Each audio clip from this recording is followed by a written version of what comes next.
Welcome to Understand the Math. I'm going to show you exactly how to simplify this trig expression.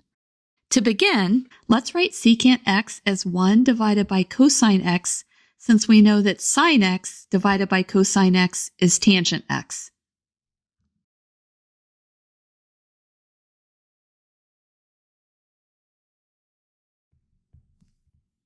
We have sine x times 1 divided by cosine x, all divided by tangent x.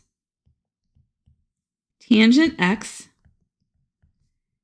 is sine x divided by cosine x.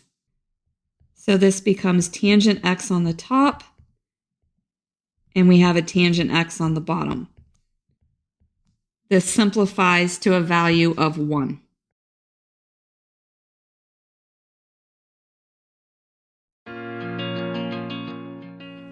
If this video has been helpful to you, please consider subscribing to my channel. Keep believing in yourself and have a great rest of your day.